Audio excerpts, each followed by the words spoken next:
Okay. దేవుని నామానికి మహిమ కలుగునుగాక. ఒక కుటుంబం ఏదైనా సరేనండి. మన కుటుంబమే మనకి పరలోకం. ఎట్లా? భార్య, భర్త, బిడ్డలు. ఈ మూడే 3 పాత్రలు దేవుడు చేశాడు కదండీ!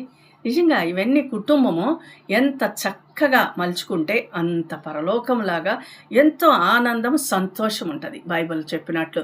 అలాగే భర్త ఒక పాత్ర, భార్య, పిల్లలండి.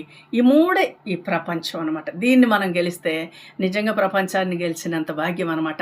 మరి పరలోకంగా సంతోషంగా మనము అందరితో ఒక్కొక్క పాత్ర ఒక్కొక్కళ్ళు మనం అందరూ సరి చేసుకోవాలి. బిడ్డలు సరి చేసుకోవాలి, భార్య సరి చేసుకోవాలి, భర్త సరి చేసుకోవాలి. ప్రతి ఒక్కళ్ళము సరిగ్గా చేసుకొని జీవితాన్ని నడిపించుకున్నట్లయితే కుటుంబంలో గొప్ప సంతోషం, ఆనందం, ఎంతగానో ఎదుగుదల, ఎంతగానో ఆశీర్వాదం అండి. ఇది చాలా చాలా గొప్పగా మనం నేర్చుకోవాలి. అదే చెడ్డగా అయిపోయిందండి, నరకమే అనమాట ఇళ్ళంతా. కనుక ఎవ్వరికి వారే మనం బైబిల్ నుంచి మనం సరి చేసుకుని ఈ కుటుంబ వ్యవస్థని చక్కగా కట్టుకొని సంతోషంగా వినయ విధేయతలతో అందరికీ ఆదర్శంగా, నీ కుటుంబమే ఒక ఆదర్శంగా దేవుడు ప్రేమించాడు ఈ కుటుంబాన్ని అని చెప్పుకోవాలి నీ గురించి. అది దేవునికి మహిమ కదా. ఆమేన్.